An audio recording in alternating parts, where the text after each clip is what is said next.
Jadi selamat datang kepada forum kami pada hari ini. Jadi sebelum itu, izinkan saya memperkenalkan diri saya dahulu. Nama diberi ialah Raja Haris Imran bin Raja Muhammad Azman selaku moderator anda pada hari ini. Jadi kami yang mengadakan forum hari ini adalah bertujuan untuk melaksanakan tugasan 2 bagi subjek pengantar pengajian pendidikan, iaitu kami ingin membincangkan peralihan tentang dasar Pelan Pembangunan Pendidikan Malaysia kepada Rancangan Pendidikan Malaysia.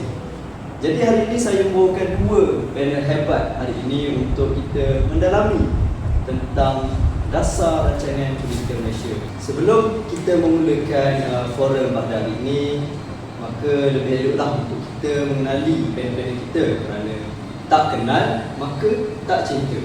Jadi saya mempersilakan panel yang pertama dahulu untuk memperkenalkan diri. Dipersilakan. Baiklah, terima kasih kepada moderator Raja. Nama saya Muhammad Alif bin Daim selaku panel yang pertama. Okay. Baiklah, terima kasih kepada saudara Raja. Nama diberi ialah Abdul Azim bin Abdul Aziz selaku panel kedua pada hari ini. Baik, terima kasih kepada saudara Alif dan juga saudara Azim atas perkenalan sebentar itu tadi. Baik, sebelum kita mengupas lebih mendalam tentang Rancangan Pendidikan Malaysia ini, jadi terlebih dahulu saya ingin merakamkan setinggi-tinggi penghargaan kepada pensyarah kami, iaitu Dr. Azizi bin Jaafar selaku pensyarah bagi subjek pengantar pengajian pendidikan. Tanpa bimbingan dan tunjuk ajar daripada beliau, kami mungkin tidak berdiri di sini untuk menyampaikan forum yang bertajuk Rancangan Pendidikan Malaysia. Baiklah, untuk makluman semua, beliau merupakan seorang doktor falsafah iaitu PhD dalam bidang pendidikan. Selain itu, bidang kepakaran beliau ialah kurikulum dan pendidikan. Jadi, saudara-saudara dan saudari-saudari, kita dapat melihat pada hari ini sistem pendidikan kita telah pun berubah arah kepada Rancangan Pendidikan Malaysia. Hal ini kerana Pelan Pembangunan Pendidikan Malaysia telah pun melabuhkan tirainya pada tahun 2025. Ini kerana Pelan Pembangunan Pendidikan Malaysia adalah diwujudkan pada tahun 2013 hingga tahun 2025 sebagai pembentukan untuk mendidik masyarakat generasi muda secara holistik. Pelan ini kira-kira berlangsung selama 12 tahun dan baru sahaja melabuhkan tirainya pada Disember 2025.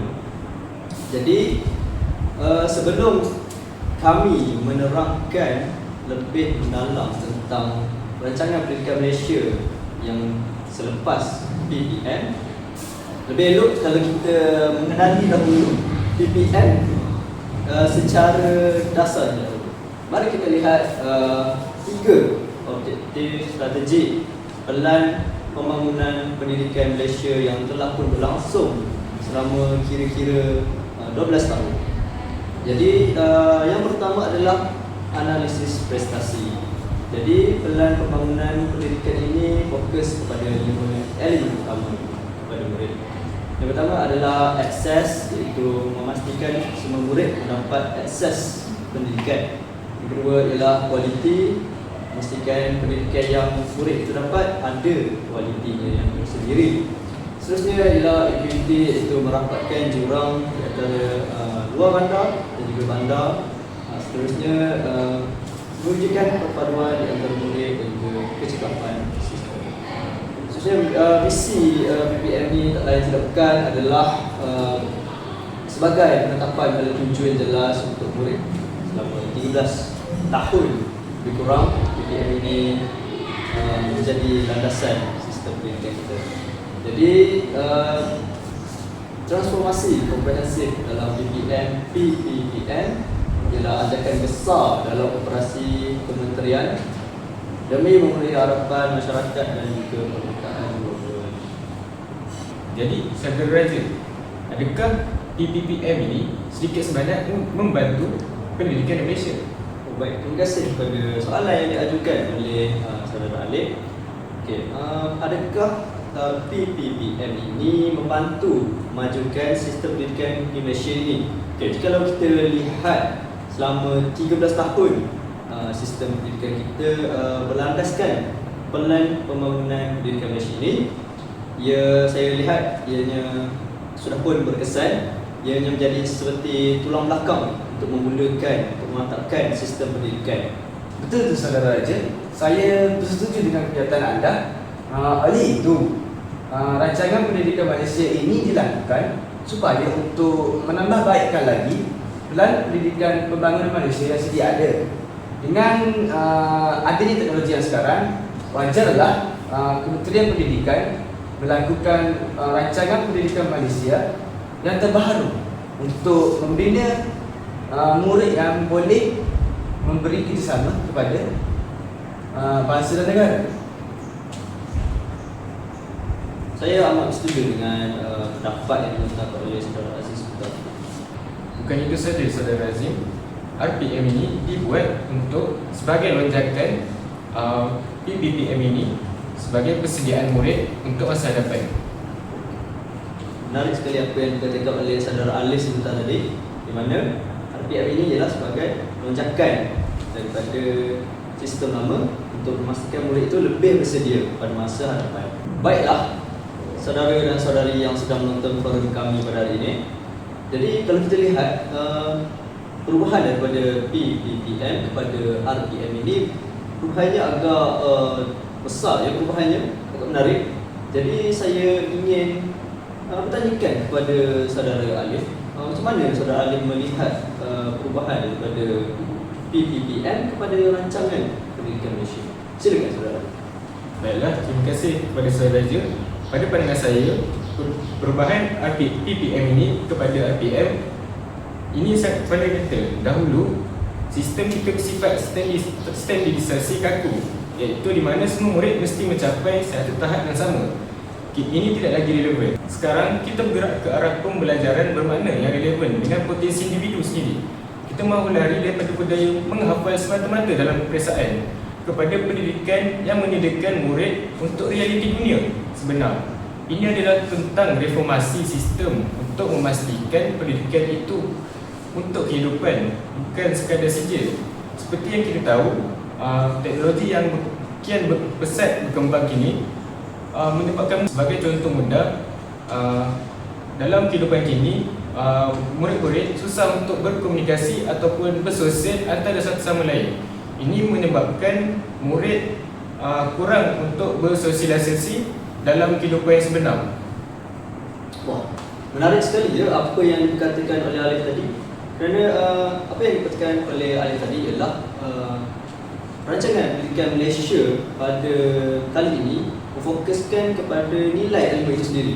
Bukan semata-mata murid itu menghafal ilmu dalam kotak, kemudian memuntahkan ke dalam kitab peperiksaan tetapi tidak memahami makna ilmu tersebut.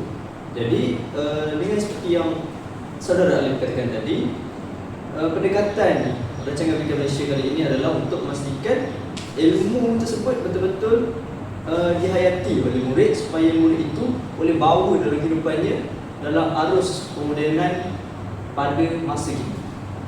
Baiklah, seterusnya saya ingin pergi kepada saudara Azim kerana saya ada lihat di dalam slide ini ada berkaitan dengan holistik atau adab. Jadi apa pandangan saudara Azim tentang RPM ini yang menekankan nilai-nilai yang sebegini? Terima kasih kepada moderator kita pada hari ini. Baiklah, sebagai guru yang berada di garisan hadapan, saya melihat transformasi ini bukan sekadar perubahan atas kertas, tetapi satu penyelamat kepada kemanusiaan murid kita. Dalam mengejar kemajuan teknologi, kita tidak boleh membiarkan anak-anak kita menjadi robot yang hanya tahu memproses data tetapi hilang jiwa. Teras utama transformasi ini iaitu pembentukan insan seimbang. Kita mahu melahirkan murid yang bukan sahaja cerdik akalnya tetapi tenang jiwanya dan mulia pekertinya. Ada 3 elemen kritikal yang menjadi tunjang karakter madani ini, iaitu pertama ialah adab. Ini bukan sekadar sopan santun, tetapi etika dalam setiap perbuatan, termasuklah adab di alam cyber. Seterusnya ialah integriti. Kita mahu murid yang jujur. Jika mereka gagal dalam ujian, mereka ada kekuatan untuk bangkit tanpa menipu. Seterusnya ialah jati diri. Ini yang paling saya bimbang dalam arus globalisasi. Anak-anak kita perlu tahu siapa diri mereka. Identiti sebagai rakyat Malaysia yang mampu menilai ketimuran yang kukuh. Matlamat akhirnya adalah kemenjadian murid. Kita tidak lagi mahu melihat murid yang stres kerana hanya mengejar grade A. Tetapi kita mahu murid yang bangga dengan usaha mereka dan mempunyai moral yang kuat untuk mendepani dunia digital yang semakin mencabar dan penuh fitnah ini. Baik, terima kasih kepada pendapat yang diletakkan oleh saudara Azim sebentar tadi. Pendapat yang pada saya begitu menarik ya, tetapi mungkin tidak ramai yang mengetahui. Kerana jika kalau saya boleh tambah lagi ya, benar sekali apa yang dikatakan oleh saudara Azim. Pelan rancangan pendidikan Malaysia pada ketika ini adalah untuk membetulkan balik tujuan murid tersebut belajar. Mengapa tujuan murid tersebut hadir ke sekolah? Kerana kita dapat lihat pada arus pendidikan di sekolah pada hari ini, ramai murid-murid, bahkan guru sekalipun, mereka tersalah faham mengenai ilmu. Bagi mereka, penilaian ini hanyalah berlaku di atas kertas dengan menilai seberapa banyak A yang murid tersebut dapat. Jadi guru-guru pun amat rigid saya melihat dengan silibus, sehingga kan ibu bapa juga tidak sedar. Tapi kali ini hanya mahukan anak dia skor di dalam kertas peperiksaan, namun tidak mementingkan pembangunan insan di dalam diri seorang murid tersebut. Seperti saya lihat ibu bapa ataupun guru kurang menitik beratkan tentang adab, tetapi lebih mementingkan tentang prestasi seperti materialistik akademik itu sendiri. Jadi amat penting apa yang dikatakan oleh saudara Azim sebentar tadi. Baiklah, sebelum itu saya sempat mendengar kata-kata Azim sebentar tadi yang beliau menyebut tentang kita kini, termasuklah generasi muda terutamanya, berada di dalam era teknologi yang sangat mencabar. Jadi ini membawa kita kepada topik hangat, iaitu tentang literasi masa depan. Jadi saya ingin bertanyakan tentang pendapat saudara Alif tentang literasi masa depan mungkin dalam teknologi AI. Silakan saudara Alif. Baiklah, terima kasih kepada saudara Raja. Dalam kerangka baru ini, integrasi teknologi AI adalah mandatory. Penguasaan kecerdasan buatan AI dan kemahiran digital bukan lagi subjek pilihan, tapi menjadi teras ke kurikulum. Kita mahu murid kita celik literasi masa depan. Ini bermaksud mereka bukan sahaja menggunakan teknologi, tapi mampu berinteraksi dan memanfaatkan AI secara beretika dalam kehidupan. Ini adalah persediaan terus untuk memenuhi keperluan industri dan pasaran kerja masa depan. Baik, terima kasih kepada pendapat yang diletakkan oleh saudara Alif sebentar tadi. Benar sekali apa yang dikatakan oleh saudara Alif, di mana teknologi kecerdasan buatan iaitu AI bukanlah menjadi pilihan, tapi ia menjadi satu keperluan saat ini. Tetapi inilah dia peranan guru untuk membimbing murid-murid bagaimana untuk menggunakan AI itu sendiri dengan cara yang betul dan juga bertanggungjawab agar hidup kita ini menjadi harmoni dan tidak terjebak dengan perkara-perkara negatif yang dibawa oleh teknologi trend terkini. Baik, tapi bukan itu sahaja. Teknologi kecerdasan buatan yang sangat berkembang pesat pada kali ini merupakan satu inovasi yang sangat maju. Tapi kita perlu juga tahu bahawa kecerdasan buatan AI ini tidak mempunyai jiwa dan juga perasaan yang mampu untuk menyentuh jiwa seorang murid itu. Jadi peranan guru lah untuk menyentuh jiwa murid tersebut supaya menjadi manusia yang sebenar. Dan ini juga ditekankan di dalam rancangan pendidikan Malaysia RTM. Izinkan saya untuk menambah lagi idea saya. Silakan saudara Alif. Dalam penggunaan AI ni, ilmu-ilmu mudah untuk dalam penggunaan AI ni, murid-murid mudah untuk mencari ilmu ataupun mendapatkan orang kata bantuan secara dalam talian. Jadi murid dapat menambahkan ilmu lagi dan meningkatkan pengetahuan secara umumnya.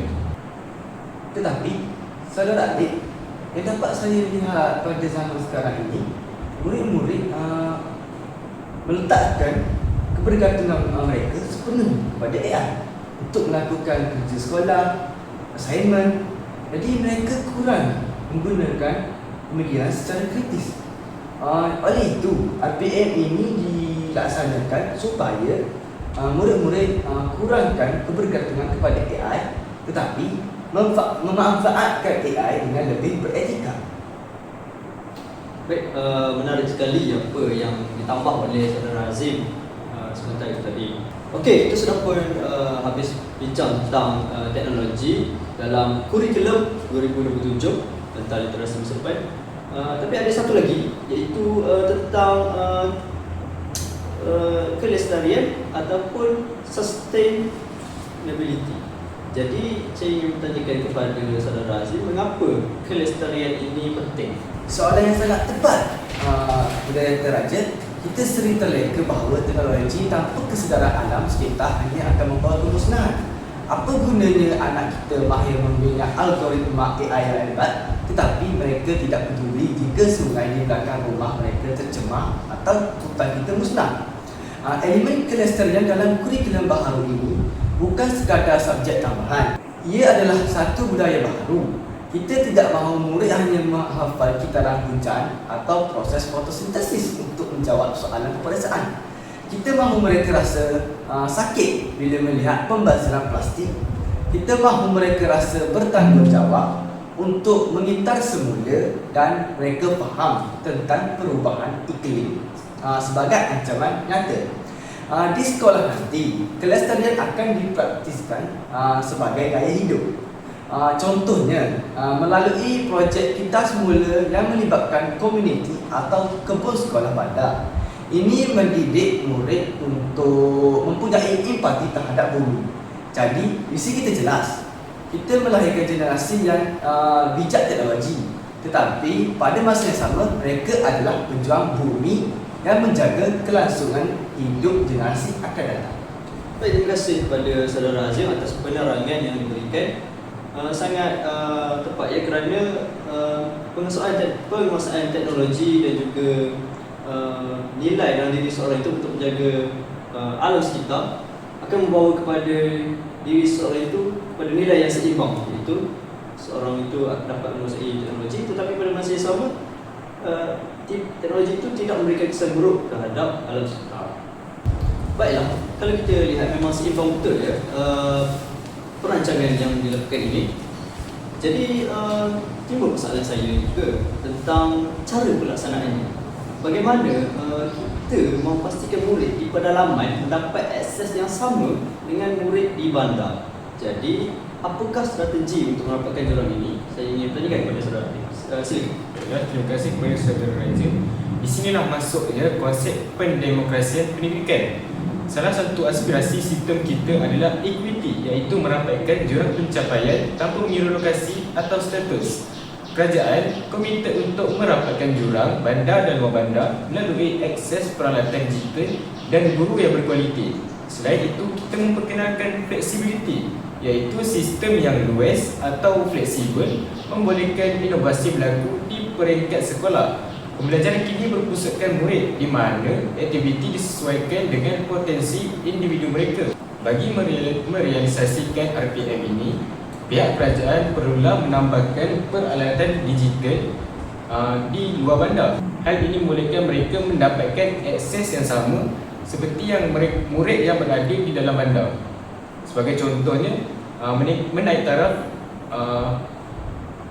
Wi-Fi ataupun peralatan digital seperti Smart TV di dalam kelas. Baik, terima kasih kepada jawapan yang diberikan oleh saudara Alif. Baiklah, saudara Azim, tadi saya dengar saudara Alif telah pun menyebut tentang potensi individu. Jadi dalam aspirasi murid kita ada 6 kualiti utama. Jadi boleh saudara Azim kongsikan kualiti mana yang paling kritikal sekarang? Semuanya penting, tetapi saya diberi mandat untuk memilih yang paling mendesak dalam konteks hari ini. Saya akan pilih 2 kualiti ini. Yang pertama ialah kemahiran berfikir, iaitu kebat. Dalam dunia yang dibanjiri maklumat palsu, murid kita tidak boleh lagi menjadi penerima maklumat yang pasif. Mereka mesti menjadi pemikir yang kritis. Mereka perlu tahu cara bertanya kenapa dan bagaimana. Kita mahu melahirkan penyelesaian masalah. Jika mereka berhadapan dengan masalah dalam kejayaan nanti, mereka tidak buntu. Sebaliknya, mereka mampu berinovasi mencari jalan keluar. Kedua, yang saya dekat di hati saya adalah identiti nasional. Saudara Raja, dalam dunia tanpa sempadan ini, anak-anak kita mudah terpengaruh dengan budaya luar sehingga kadang-kadang lupa asal-usul. Semangat patriotisme tidak boleh sekadar bernyanyi lagu negaraku setiap pagi Isnin. Ia mesti diterjah dalam bentuk perpaduan. Sekolah mestilah menjadi mini Malaysia, tempat di mana anak-anak pelbagai kaum belajar untuk saling menghormati, kerjasama dalam sukan dan berkongsi idea tanpa prejudis. Inilah perisai jati diri mereka. Apabila mereka keluar negara kelak, mereka bukan sahaja membawa sijil, tetapi mereka membawa imej Malaysia yang harmoni dan berdaulat. Itu saya daripada saya. Terima kasih kepada saudara Azim atas penerangan itu tadi. Saya melihat murid-murid sekarang terdedah kepada sifat yang negatif, iaitu rasisme, iaitu tidak menghormati kaum lain. Saya melihat ini suatu perkara yang amat membimbangkan kerana ini boleh membawa pergaduhan yang besar dalam pergaulan kaum. Terima kasih kepada tambahan yang diberikan oleh saudara Alif tadi. Apa yang saya dapat simpulkan ialah pemikiran, kemahiran berfikir dan juga identity nasional itu amatlah penting yang diterangkan oleh saudara Azim itu tadi. Memastikan murid ini mempunyai jati diri yang kukuh, yang tidak mudah terpengaruh dengan di era teknologi yang penuh dengan maklumat ini. Jadi sebagai penutup, saya ingin tahulah apakah harapan panelis-panelis terhadap aspirasi baharu rancangan pendidikan Malaysia tahun 2026 hingga tahun 2035. Jadi silakan. Baiklah, saudara itu terima kasih. Sebagai penutup, harapan saya adalah pada penilahan makna, iaitu saya berharap kita berjaya menjadikan pembelajaran itu sendiri relevan dengan potensi unik setiap murid. Kita perlu ingat sinergi antara reformasi sistem dan aspirasi individu adalah kunci utama kecemerlangan pendidikan murid. Terima kasih kepada saudara Alif. Baik, silakan saudara Azim. Seperti yang saudara Raja mengatakan tadi, masa amat mencemburai kita. Jadi harapan saya sebagai seorang guru adalah untuk melihat perubahan yang berterusan, bukan bermusim. Saya ingin melihat satu hari nanti setiap murid yang keluar dari pintu sekolah, sama ada dia seorang doktor, jurutera atau seorang petani moden, mereka keluar dengan maruah dan ilmu. Kuncinya tetap pada kemenjadian murid. Saya mahu melihat murid yang mempunyai pengetahuan tinggi, tetapi sentiasa dipandu oleh etika dan kerohanian yang mantap. Kita perlu sedar teknologi AI hanyalah alat ibarat pisau yang tajam. Manusia yang memegang pisau itulah yang menentukan sama ada ia digunakan untuk membina atau merosakkan. Jika pemegangan yang beradab dan berintegriti, maka selamatlah masa depan negara kita. Baik, terima kasih kepada harapan yang disampaikan oleh saudara Alif dan saudara Azim. Amat mahal ya harapan tersebut. Walaupun banyak kita berbincang tadi, jadi transformasi ini menggabungkan dua ilmu besar, iaitu reformasi sistem dan juga aspirasi individu untuk mencapai kemenjadian dan kelestarian diri seorang murid itu. Baik, kita telah pun melihat tentang rancangan pendidikan Malaysia dan juga sebelum itu lagi pelan pembangunan pendidikan Malaysia. Jadi apa pun dasar kita, tidak lupa juga untuk saya selitkan tentang falsafah pendidikan negara Malaysia yang di mana menekankan tentang keseimbangan insan, iaitu dari segi jasmani, emosi, rohani, intelektual dan juga sosial, berasaskan kepatuhan kepada Tuhan. Lebih-lebih lagi kita sebagai orang yang beragama Islam, kita apapun dasar yang pendidikan yang kita ada, matlamatnya adalah ilmu yang kita dapat itu adalah bertujuan untuk menjadikan kita hamba Allah dan juga menjadikan kita khalifah di muka bumi ini untuk memakmurkan bumi ini, dan tujuannya adalah untuk semua tujuannya adalah untuk mendapat keridaan Allah Subhanahu wa taala. Jadi itu sahaja daripada forum ini. Berakhirlah sudah forum kita. Jadi mari kita beralih kepada implikasi RPM ini terhadap guru. Jadi mari kita lihat rancangan pembangunan Malaysia terhadap implikasi seorang guru. Iaitu yang pertama, dahulu guru sering dianggap sebagai penyampai maklumat, namun hari ini peranan kita telah berganjak daripada seorang guru kepada seorang fasilitator. Kita kini memegang gelaran arkitek, iaitu pembelajaran. Mengapa arkitek? Kerana tugas utama kita bukan lagi sekadar memberi jawapan, tetapi merancang persekitaran di mana murid boleh membina kefahaman mereka sendiri. Dalam dunia digital yang syarat dengan ilmu pengetahuan, peranan kritikal guru berjiwa pendidik adalah membimbing murid, menapis dan menilai kesalahan murid. Hal ini penting agar mereka tidak hanyut dalam lambakan data yang tidak tepat. Kita adalah kompas yang menunjukkan arah di tengah-tengah lautan maklumat. Kesimpulannya, tugas kita sebagai seorang guru bukanlah hanya sekadar menyampaikan maklumat, tetapi tugas kita adalah untuk membimbing murid itu sendiri dari aspek pembelajaran ataupun luar pembelajaran. Baik, seterusnya kita tengok pula apakah implikasi rancangan pendidikan Malaysia kepada seorang guru dari segi penggunaan teknologi masa kini.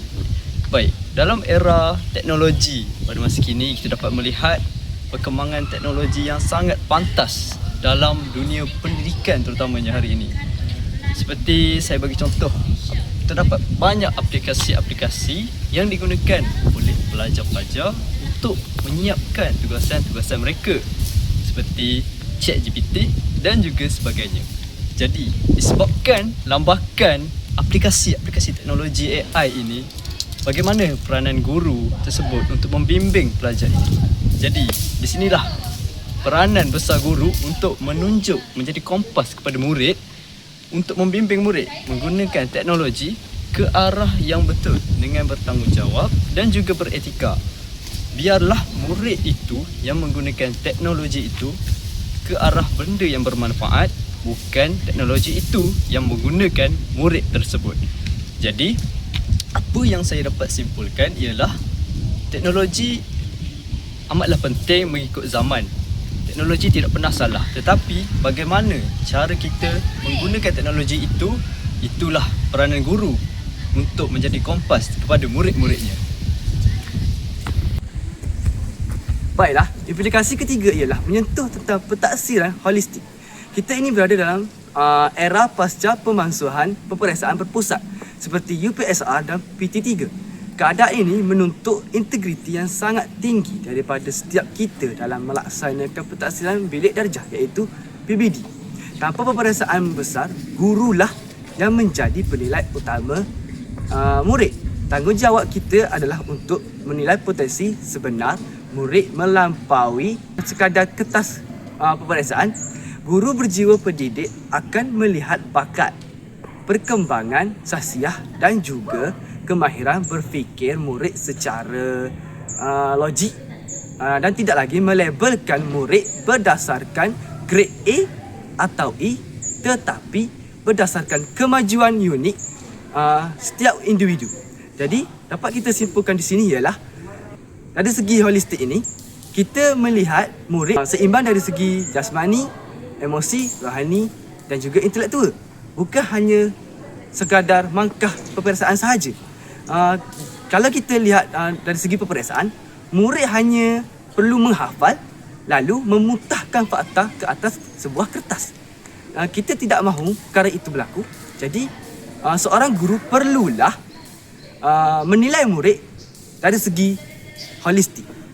Itu sahaja. Baik, seterusnya RPM memberikan implikasi kepada guru untuk mendidik anak murid dengan menerapkan pedagogi manusiawi. Jadi, saya ingin bertanyakan kepada pendapat Azim terlebih dahulu. Pada pendapat Azim, kenapa guru ni perlu menerapkan pedagogi manusiawi dalam diri murid? Kenapa guru perlu menerapkan pedagogi manusiawi terhadap diri murid? Saya teringat dengan kata-kata guru saya dahulu. Beliau mengatakan bahawa seorang guru ini bukan sahaja sekadar mengajar murid, tetapi perlu mengambil berat tentang murid itu. Seorang guru itu perlu mengetahui tahap kesihatan murid tersebut agar murid itu dapat fokus dalam semasa pembelajaran. Selain itu juga, guru itu perlu memberi kerjasama kepada murid. Murid juga perlu memberi kerjasama kepada guru agar pembelajaran pada hari tersebut dapat dilaksanakan dengan cemerlang. Itu sahaja daripada saya. Baik, terima kasih kepada saudara Azim. Saya bersetuju dengan pendapat beliau. Beliau mengatakan bahawa peranan guru bukanlah sahaja mengajar akademik, malah perlu mengambil berat tentang anak muridnya sendiri. Dan itulah kenapa pelaksanaan pedagogi manusiawi ini amat penting bagi membentuk murid tu jadi manusia. Jadi seterusnya saya ingin pergi kepada saudara Alif pula. Okey, pada pendapat Alif, kenapa guru perlu menjalankan pedagogi manusiawi ni kepada murid? Pada pendapat saya, guru perlu menerapkan pedagogi manusiawi kerana sebagai seorang guru, kita perlulah menerapkan nilai-nilai murni kepada murid-murid. Bukan sahaja untuk menghabiskan silibus sekolah, tetapi kita perlulah menerapkan pelbagai nilai murni kepada murid. Sebagai contoh, di dalam kelas, kita sebagai seorang guru, kita perlulah mengingatkan murid untuk mengemas kelas terlebih dahulu sebelum melakukan pembelajaran. Selain itu, dari sudut rohani pula, sebagai seorang guru, kita perlulah mengingatkan murid untuk menunaikan solat. Dengan solat, murid tersebut akan membuat pelbagai kebaikan lain. Itu sahaja daripada saya. Baik, terima kasih kepada saudara Alif. Apa yang saya dapat simpulkan daripada saudara Alif ialah peranan guru ni, dia bukan sahaja terhad dalam bilik darjah untuk menghabiskan silibus. Malah peranan guru ni adalah lebih daripada itu. Guru ini perlu mendidik murid itu supaya murid betul-betul menjadi manusiawi. Jadi disebabkan inilah kenapa pedagogi manusiawi ini perlu dijalankan oleh guru. Baik, seterusnya pada pendapat saya, pada era yang laju dengan perkembangan teknologi ni, peranan guru dalam menerapkan pedagogi manusiawi dalam kelas amatlah penting. Kerana walaupun teknologi sedang berkembang pesat dan hebat pada ketika ini, kita dapat lihat terdapat pelbagai lambakan maklumat yang mudah diakses oleh murid tersebut. Tetapi teknologi seperti kecerdasan buatan AI tidak mempunyai perasaan yang boleh menyentuh jiwa diri murid itu sendiri. Jadi peranan gurulah yang perlu menyentuh jiwa setiap muridnya supaya muridnya itu menjadi manusia yang sebenar. Itu sahaja daripada pendapat saya. Jadi ada apa lagi yang ingin ditambah? Saya bersetuju dengan saudara Raja. Dengan penggunaan AI pada zaman sekarang, murid menjadi kurang beradab dengan ibu bapa serta gurunya. Jadi kita sebagai guru ni perlulah mengingatkan murid supaya sentiasa beradab kepada ibu bapa dan serta guru. Jadi itu sahaja daripada saya. Baik, saudara Alif, mungkin ada sedikit yang ingin ditambah? Seperti yang saudara Raji kata tadi, dalam perkembangan teknologi yang semakin berkembang ini, nilai murni yang ada di dalam murid semakin berkurang. Sebagai contohnya, kebersihan diri ataupun kemahiran untuk bersosial. Jadi kemahiran bersosial ni penting kepada murid supaya murid dapat membuat rakan-rakan di dalam kelas. Itu sahaja daripada saya. Baik. Terima kasih kepada saudara Azim dan juga saudara Alif. Jadi saya kira itu saja implikasi rancangan pendidikan Malaysia terhadap guru. Sekian, terima kasih. Kembali lagi kita. Definisi bagi guru jiwa pendidik ialah melihat profesi ini sebagai ibadah, Amanah Dan bukan sekadar kerjaya.